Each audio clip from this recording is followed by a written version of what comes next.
Hola, hola, bienvenidos a otro episodio de En Clase con el Profe Ronald. Soy Ronald Sanabria y como siempre es un placer compartir con ustedes este espacio para aprender juntos sobre derecho probatorio. Hoy tenemos un tema muy interesante. Pónganse cómodos y comencemos la clase.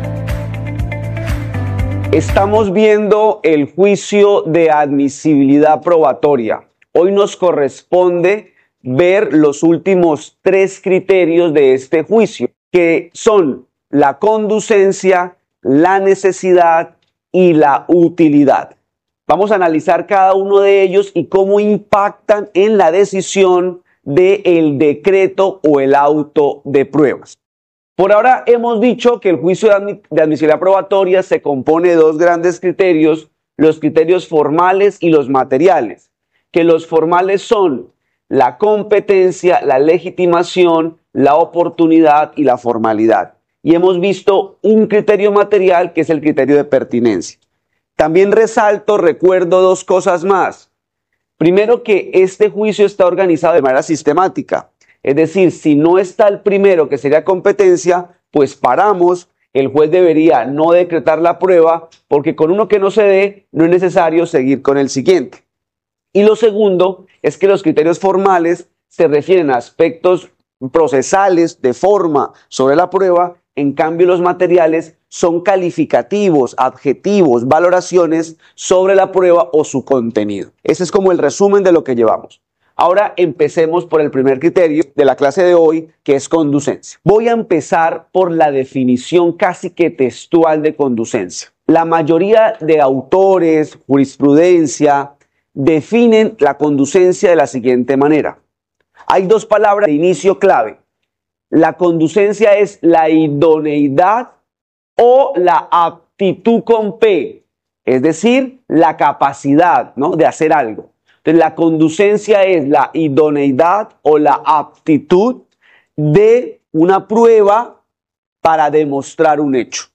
Le agrego algo que es importante: la idoneidad y aptitud legal o aptitud legal, normativa, de una prueba para demostrar un hecho. Si lo digo en forma de pregunta, sería algo como esto: ¿esta prueba es capaz de probar el hecho que pretende probar, porque ya se alegó pertinencia, teniendo en cuenta el ordenamiento jurídico aplicable al caso?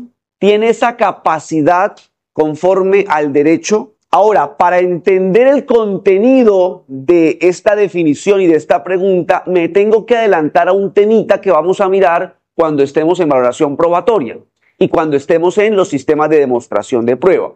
Pero es necesario porque si no, no se entiende lo negativo, cuando una prueba es inconducente. Por regla general, los sistemas probatorios contemporáneos se estructuran sobre la base de algo que se llama libertad probatoria. Eso quiere decir, básicamente, en esencia, que en abstracto, en teoría, potencialmente, toda prueba es capaz de servir para demostrar un hecho. Cuando digo toda prueba, me refiero a cualquier tipo de medio de prueba. Un documento, un testimonio, una prueba pericial, una inspección judicial. Todo tipo de medio de prueba es capaz de aportar información que sirva para demostrar un hecho. Si estuviésemos en un sistema 100% de libertad probatoria, toda prueba pertinente sería conducente, porque todas las pruebas, insisto, tienen esa capacidad potencial. Sin embargo, aquí viene la excepción, sin embargo, aunque los sistemas actuales se estructuran sobre libertad probatoria, existe todavía rezagos, y no es que esté mal, pero digamos que es la excepción de algo que se denomina tarifa legal o también lo llaman prueba tasada. La tarifa legal o la prueba tasada en esencia consiste en reglas jurídicas que limitan, importante esta palabra, que limitan la capacidad de una prueba para demostrar un hecho. Y lo limitan en abstracto, por orden del derecho, no por la epistemología, no por la ciencia, sino porque el derecho así lo establece, por razones jurídicas. Entonces, y aquí atención, ¿Qué es una prueba inconducente? Porque creo que estos tres criterios que estamos viendo, la conducencia, la necesidad y la utilidad, se entienden mejor si son capaces de definirlos en negativo. Cuando una prueba es inconducente, cuando es innecesaria y cuando es inútil. Es inconducente cuando el abogado con su petición probatoria está irrespetando, no está teniendo en cuenta la regla de tarifa legal o de prueba tasada. O sea, su petición va en contravía, va en contrario a la regla de tarifa legal o de prueba tasada establecida por el ordenamiento jurídico. Pongo un ejemplo en penal y un ejemplo en civil y los escucho si tienen alguna pregunta. En penal hay una clásica, que es las famosas pruebas de referencia. Cuando un fiscal pide como prueba una declaración juramentada, una declaración anterior de un testigo, incluso de la víctima, de un delito de hurto, por ejemplo, la víctima en la declaración dice: quien me hizo fue esta persona, la señala, la describe. La petición probatoria puede cumplir todos los criterios formales y la pertinencia, por supuesto que es pertinente, porque el papel, la información que el papel tiene es sobre los hechos jurídicamente relevantes, indiscutiblemente. Pero cuando vamos a conducencia nos preguntamos, ¿será que el ordenamiento jurídico penal permite que este tipo de pruebas, los documentos declarativos, ingresen como prueba al juicio oral? Entonces nos damos cuenta que no, que hay una regla de tarifa legal negativa que dice que las pruebas de referencia por regla general no son admisibles, no tienen capacidad probatoria durante el juicio oral, y por eso ese tipo de pruebas por regla general es inconducente, porque estaría irrespetando la regla. Prueba de referencia es inadmisible. Ahora, ejemplo en civil, ¿cómo se prueba la propiedad o el estado civil de las personas? La propiedad se prueba con el respectivo certificado de libertad y tradición, y el estado civil de las personas se prueba con el respectivo certificado de estado civil. ¿Qué pasa cuando un abogado, por ejemplo, quiere probar la propiedad con testimonio o con una prueba pericial? El juez le responde: su petición es pertinente porque estamos en un caso de un reivindicatorio, por ejemplo. Entonces, la propiedad es un tema en discusión en el caso, lo entiendo, pero su petición es inconducente porque los testigos no nos sirve a nivel normativo para demostrar la propiedad. La propiedad tiene un documento solemne, certificado, y por tal motivo le voy a inadmitir, le voy a rechazar esas peticiones probatorias. Lo mismo si quiere demostrar que una persona está casada, que es cónyuge de otra producto de la celebración de ese acto jurídico. No, que es que yo quiero traer los testigos, el video de la boda, etcétera. No, esa petición, aunque es pertinente porque estamos en un caso de un posible divorcio, es inconducente porque el estado civil de las personas se prueba con un documento solemne.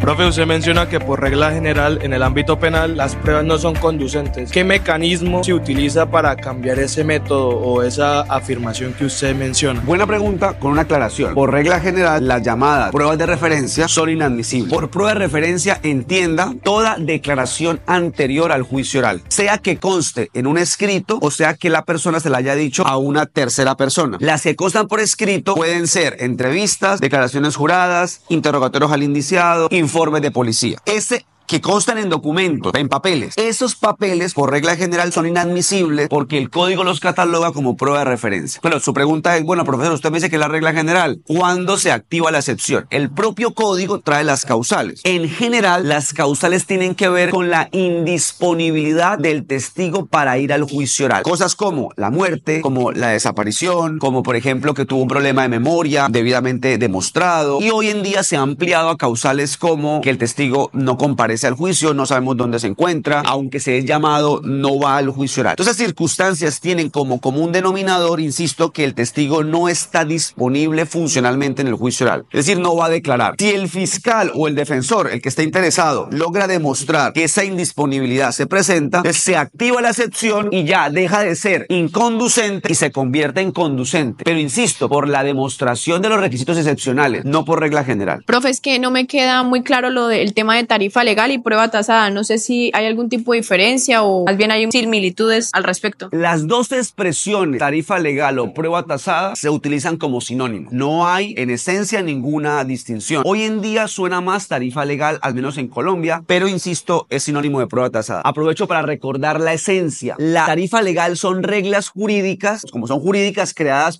en abstracto por el legislativo o eventualmente por un acto administrativo, que condicionan, permítame la redundancia, en abstracto, el valor probatorio de una prueba. Y eso no es normal, porque lo normal hoy es la libertad probatoria y la sana crítica, que dice que cada juez o el juez tiene que evaluar la capacidad demostrativa de la prueba en el caso en concreto. Por excepción, el sistema jurídico crea reglas de tarifa legal, pero cuando las crea, no solamente afectan la valoración probatoria, sino también afecta la admisibilidad, porque ¿para qué vamos a permitir que ingrese prueba, que se produzca prueba, si esa prueba no va a servir? No perdamos el tiempo. Por eso, Hernando Davis Echandía fue el que desarrolló de mejor manera la conducencia y explicó lo que estamos viendo en la clase. Si la prueba no va a servir para demostrar en la sentencia, pues mejor no perdamos tiempo e inadmitamos o rechacemos esa petición probatoria. Profe, ¿y la tarifa legal o la prueba tasada solamente se encuentra en la conducencia o más allá o antes? Cuando estamos haciendo el juicio de admisibilidad probatoria, las tarifas legales entran en juego cuando estamos evaluando la conducencia efectivamente. En los demás criterios no se mira la tarifa legal, porque la pertinencia es por definición un criterio epistemológico, preocupado por la epistemología. En cambio, la conducencia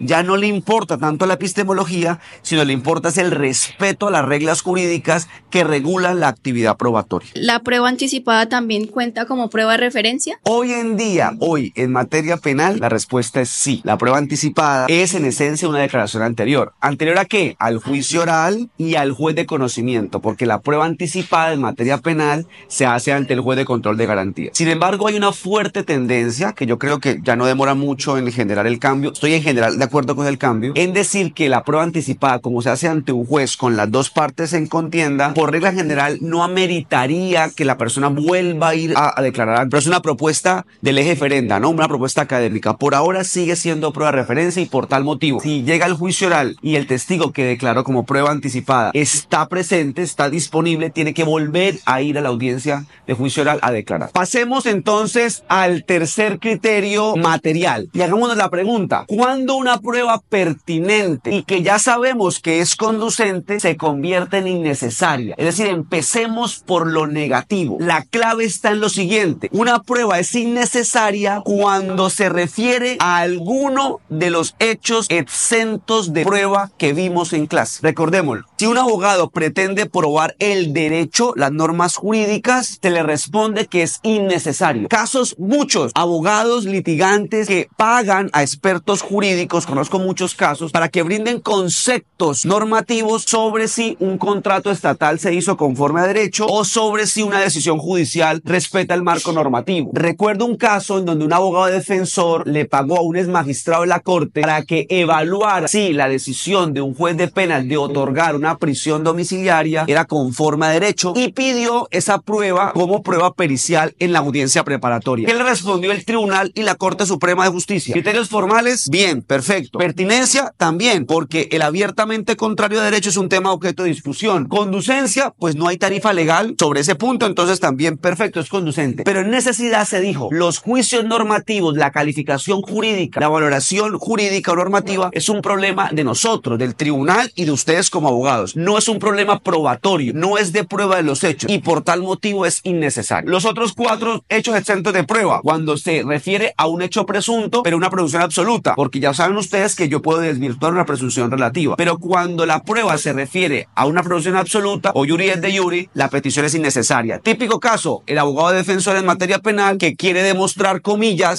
muy grandes, que la niña o el niño consintió el acto sexual siendo que tenía menos de 14 años. Esa petición probatoria es innecesaria porque hay una presunción absoluta sobre la invalidez del consentimiento del menor. Así tendría que responder un tribunal o un juzgado a una petición de esa naturaleza. Tercero, hechos aceptados o no controvertidos. Si ya se realizó una estipulación probatoria o hay una aceptación de hechos en materia civil, una confesión espontánea, cualquier petición probatoria a ese hecho debe ser declarada impróspera, debe rechazarse en la medida que se refiere a un hecho exento de prueba. En resumen, por regla general, toda petición probatoria pertinente y conducente es necesaria. ¿Por qué es necesaria? Porque el tema en principio es objeto de discusión en el proceso y necesitamos prueba para tomar la decisión. Por excepción, cuando lo que el abogado pretende probar se refiere a un hecho exento de prueba, se torna innecesaria la petición probatoria. Hace un momento momento nos mencionabas, puede haber pruebas conducentes, pero que, digamos, serían innecesarias en razón de que puede haber uno de los 5 hechos exentos de prueba. Y nos mencionaste un ejemplo como lo que es una niña menor de 14 años, donde se asume que el consentimiento pues no lo dio. Pero podría haber una excepción o excepciones, como en el caso de que la niña aparente más edad, los 14 años, y que la persona que mantuvo relaciones con la niña entra en un error de tipo. Sin embargo, a lo que hoy es prácticamente qué pasa en un caso hipotético donde en esa situación, pero yo llegué a escuchar una vez que no registraron a la niña, o sea, sino a los 4 años. Entonces, claro, en el registro aparece como 14 años, pero en realidad tendría 18. Entonces, ahí no podríamos siempre basarnos en que hay pruebas, que digamos que hay un hecho exento de prueba en esas situaciones, porque sería injusto para el acusado, porque hay situaciones excepcionales que no debemos ignorar, y digamos que en esa situación se está diciendo, no, es un hecho exento de prueba porque tiene 14 años. No, pero hay excepciones como esa, o sea, un error de tipo, o sea que pues básicamente si a la niña la registraron tarde y entonces sí tiene mayoría de edad. Esa sería mi pregunta, ¿qué pasa ahí? Bueno, el caso es interesante porque nos invita a reflexionar cómo ponemos en práctica lo que estamos viendo en la teoría. Y la pregunta sería, ¿cómo nos defendemos? Somos abogados defensores ante un caso en donde de alguna manera no se discute que hubo un acto sexual entre, en principio, una menor de 14 años y un hombre, suponiendo que la víctima es una mujer y el agresor es un hombre. Y les cuento que hace unos años tuve un caso tal cual. En una feria de un municipio norte de Santander, un hombre conoce a una mujer en el parque, donde en los conciertos era la primera vez que se conocían, y terminan sosteniendo relaciones sexuales en una casa, una cabaña de propiedad del hombre. Y al otro día a las 9 algo de la mañana, el padre de la niña, tío y un amigo de la familia llega a tocar el portón de una forma brusca porque averiguaron que la niña, a la última vez que se le vio fue con él. Tocan, y cuando tocan pues la niña sale sin ningún tipo de agresión física, sin ningún tipo de tampoco agresión psicológica ni llorando, sencillamente sale del lugar. Hay una riña entre ellos y el señor decide presentar una denuncia penal por acceso carnal con menor de 14 años. Entonces la pregunta es, ¿cómo nos defendemos ante esa situación? ¿Cómo construimos una estrategia de litigio ante eso? Entonces claro, lo primero que hay que decir en grande es que porque hay una presunción absoluta sobre la invalidez del consentimiento, no quiere decir que la persona haya cometido un delito. Siempre hay unas estrategias de defensa. La primera, que sería la que usted menciona en la pregunta, sería el famoso error de tipo. Básicamente lo que vamos a intentar demostrar es que en atención a las condiciones de los hechos, él no sabía, no tenía un conocimiento, o mejor, tenía una convicción errada respecto a la minoría de los 14 años de la niña en este caso, y eso hay que demostrarlo. Pero si se fijan, las peticiones probatorias en torno a eso no intentan negar el hecho presunto. No estoy diciendo que el consentimiento sea válido de la menor de edad. No, no, no. Como defensor acepto que el consentimiento es inválido. Ella no consintió el acto sexual. Lo que le estoy diciendo al juez es que mi cliente tuvo una convicción errada en razón al contexto. Por ejemplo, aspectos como el lugar, la hora, la forma como ella se comportaba, su apariencia física, su vestimenta, su capacidad de relacionarse con él en un contexto social. A partir de ahí infiero la convicción errada. Yo lo que quiero probar es la convicción errada, no el consentimiento de la menor. Ahora, usted pone otra situación que me parece mucho más compleja y tendría que reflexionarla, y es el hecho de que demostrar que biológicamente hablando tenía más de 14 años, pero a nivel de registro civil tiene menos de 14, por lo que usted menciona, se registró tarde, cosa que puede ocurrir. Me parece un problema, nunca me lo había planteado, y es ¿a qué le vamos a dar prioridad? ¿A la edad biológica o a la edad reconocida por el Estado? Muy interesante, el tipo penal no lo contempla, no especifica, habla de edad, entonces uno podría trabajarlo de dos maneras, y usualmente eso concuerda, ¿no? Usualmente. Cuando no concuerda, se genera el debate. Yo creo que es legítimo que un defensor intente esa tesis, y sería un problema más de calificación normativa. Primero tendría que probar que biológicamente tiene más de 14. Si lo logra probar, que no es tan sencillo porque las edades biológicas no son exactas, un médico podrá decir que sí, otro médico podrá decir que no. Ustedes saben, los cuerpos se desarrollan de forma diferente dependiendo de muchas variables, alimentación, situaciones externas, etcétera.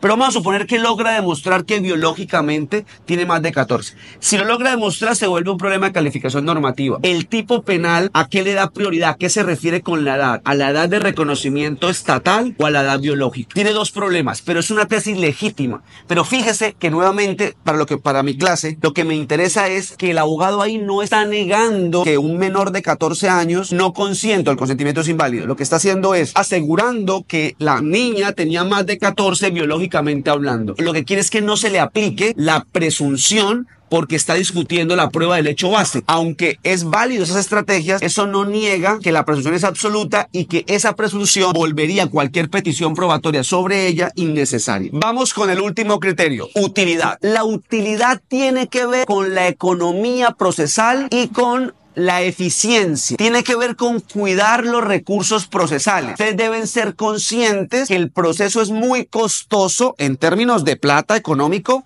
pero también en términos de tiempo. Entonces tenemos que tratar de optimizar los recursos. En la utilidad lo que se preocupa es por impedir la práctica de prueba repetitiva o, como dicen los mexicanos, sobreabundante. Así entonces, cuando un abogado pide, por ejemplo, que lo he visto, 5, 6 o hasta 10 pruebas testimoniales para probar un hecho, el juzgado o el tribunal puede responderle y decirle, mire, su petición es pertinente, es conducente y es necesaria, pero 5 testigos, por ejemplo, para demostrar que hay un cambio en la vida de relación, un tipo de daño, es decir, que después de ocurrido el daño, la persona cambió su estilo de vida producto del daño, pedir los 5 vecinos alrededor pues es como mucho. Entonces, el tribunal puede decirle, de esos 5, elija 2 a su gusto, a su estrategia, los otros 3 se los voy a rechazar. Lo mismo pasa en materia penal. Por ejemplo, si yo quisiera demostrar que yo he cumplido mi labor docente, pues pedir a los 40 estudiantes que están en este momento conmigo, pues sería algo realmente demasiado repetitivo. Sería inútil 40 estudiantes. Entonces, un tribunal, un comité de ética profesional docente me podría decir, Ronald, tu petición es pertinente, es conducente, es necesaria, pero 40 es inútil. Elija de esos 40, 5 estudiantes a su estrategia y venga para escucharlo. Vamos a practicar esos 5 pruebas testimoniales. Conclusión, la utilidad lo que intenta rechazar es la prueba repetitiva o sobreabundante, que son sinónimos.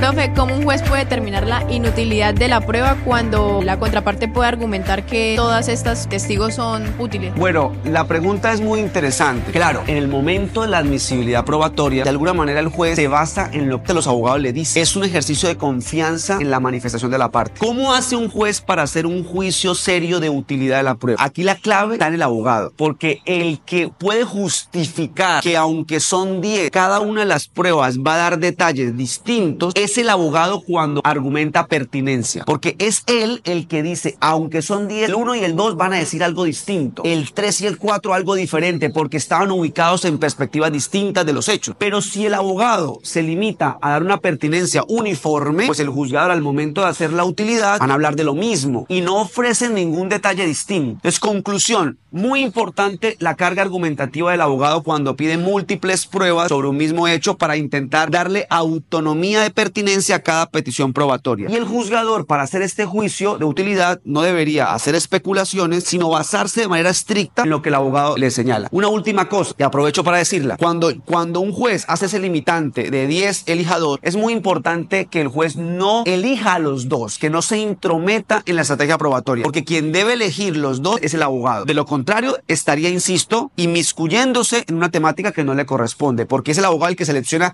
tal vez de los 10 cuáles son los 2 mejores. Hablando de la utilidad de la prueba, siguiendo con la línea de la clase, surge una duda, y es si una prueba es pertinente pero no concluyente, ¿llega a tener relevancia en la sentencia que dicta el juez o qué papel asume el juez con dicha prueba? Bueno, la idea de pruebas concluyentes se entiende usualmente como una prueba que logre demostrar cabalmente el hecho. Pero esa idea de concluyente no, y eso es muy importante, no es un problema de la admisión de prueba. Que sea o no concluyente es un problema de la sentencia. Hay que esperar la producción probatoria, hay que esperar la contradicción de la prueba y la valoración en sana crítica. Conclusión, no es dable hacer evaluación sobre lo que tan concluyente es una prueba en la admisibilidad. Es un problema de sentencia, un problema de valoración de la prueba. Mi pregunta es si en un caso hipotético en el cual el abogado solicite 10 testimonios de personas diferentes que presenciaron la la comisión de un delito, pero al momento del juez decretar cuáles pruebas van a ser admitidas, solamente lo limita a 3 que él debe escoger, y ya en el momento en el cual se van a practicar en el juicio oral, estas personas por algún caso fortuito o algo así mueren o por alguna razón no pueden asistir, ¿qué podría hacer el abogado defensor? Pues muy buena pregunta, y clave realmente va a estar en cómo quedó la decisión, el auto de prueba. Y el juez rechazó las 7 y se quedó con 3 y esos 3 mueren, lo que se debe hacer en materia penal sería la incorporación de prueba de referencia de las declaraciones anteriores de esas 3, porque quedó el rechazo de las demás. Debido a esta situación, como abogado litigante en materia penal, yo recomendaría 2 cosas. Primero, siempre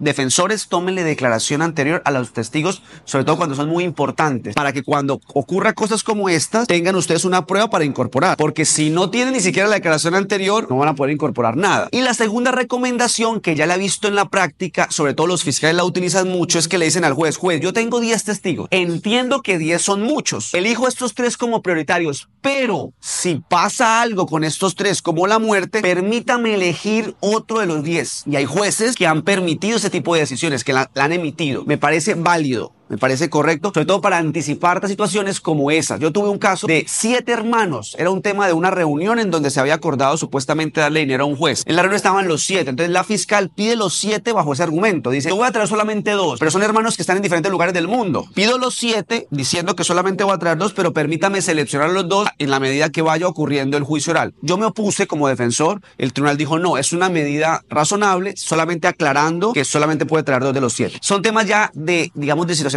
prácticas ante circunstancias excepcionales y extrañas, ¿no? Pero bien, muy buena pregunta. Profe, ¿es posible que una prueba sea aclarada útil en una etapa procesal y posteriormente pierda su utilidad con la evolución del caso? Muy buena pregunta, y la respuesta sí. Posible sí es. Claro, a medida que se va produciendo la prueba, que se va contradiciendo la prueba, el juzgador puede decir, ya tengo mucho conocimiento sobre algo, y concluir que es inútil seguir practicando pruebas sobre algo. Pero hay que agregarle otra pregunta. ¿Cómo resuelve cada régimen probatorio esa situación? Ahí depende cada código. En materia penal, el juez ya no puede hacer nada, ya decretó la prueba y la prueba tiene que practicarse.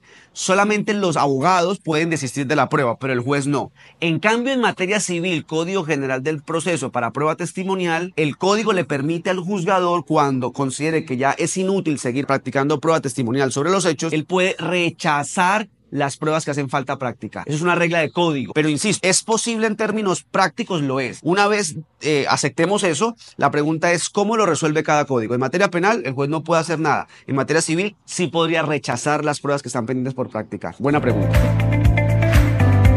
Bueno, profe, a mí me surge otra pregunta que se basa básicamente en el caso o ejemplo que nos estabas dando de los 9 hermanos, que digamos, el abogado le hace una petición al juez diciendo o alegando que es totalmente necesario que estén presentes los 9 hermanos, los 9 testigos para demostrar pues el hecho en concreto, porque los 9 hermanos tienen cada uno una percepción distinta del hecho y que pueden aportar como tal cada uno algo totalmente útil. Pero admitida la petición que se hace de parte del abogado o esa excepción que le está permitiendo el juez de traer tantos testigos, cuando usualmente eso se considera un poco inútil, el juez al escuchar a los 9 hermanos se da cuenta básicamente que ninguno de los 9 hermanos dio nada totalmente útil, o sea que todo es inútil en su totalidad, y ahí el juez podría alegar al abogado como, ok, me hiciste hacer una excepción como el criterio de utilidad y en realidad no me aportaste nada que me permita dar como una sentencia a base de las pruebas que aportaron los 9 testigos. Bueno, muy buenas preguntas el día de hoy.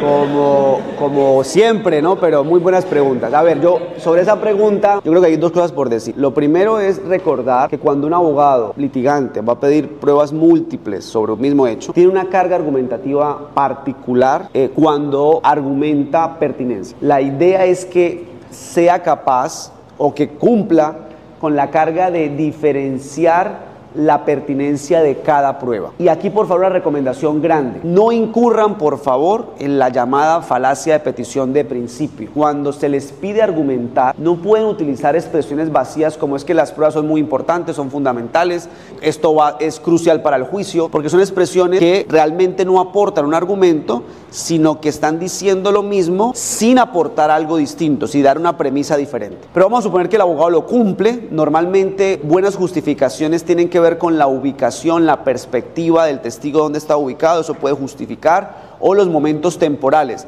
Aunque es un mismo hecho, alguien lo vio de forma previa, otro lo vio concomitante, otro lo vio posterior, y eso justificaría múltiples testigos. Pero bien, ahora, la otra parte de la pregunta, que de alguna manera se asocia a la pregunta anterior, es qué tipo de filtros tiene el juez cuando se da cuenta de la inutilidad durante la práctica de la prueba, durante la contradicción de la prueba. Nuevamente, esto depende en general mucho del código, de los códigos del régimen probatorio, pero hay algo transversal. Recuerden que a los testigos se le hace pregunta-respuesta, y recuerden, eso lo vamos a ver más adelante, el tema de las objeciones. Si el juez observa que hay preguntas que son impertinentes o que son inútiles porque terminan siendo muy repetitivas, el juzgador puede decir: señor abogado, cambie la pregunta. Su pregunta es repetitiva, su pregunta es impertinente, y con eso agilizar la práctica de la prueba, que es inútil, producto de lo que el juez está observando. Esto es aplicable a cualquier régimen probatorio, civil o Código General del Proceso, o penal, da igual. Conclusión: un filtro que tiene todo juzgador es controlar la pregunta y respuesta y evaluar que sea pertinente y que sea útil para el caso. Y con eso, insisto, puede minimizar el desgaste procesal. Lo segundo es recordar lo que dije hace un momento. En materia civil, el juez puede rechazar la prueba que está observando, es inútil para el caso. En materia penal, si no lo puede hacer, tendría que practicar la prueba con las recomendaciones que estoy dando. Y hemos llegado al final de esta clase. Gracias por acompañarme en este episodio de En Clase con el Profe Ronald. Si les gustó, no olviden compartirlo y seguir el podcast para no perderse el próximo episodio. Los invito también a consultar los apuntes de clase en rzanabria.co y seguir nuestras redes sociales para estar al tanto de nuevos contenidos. Nos escuchamos la próxima. Hasta entonces.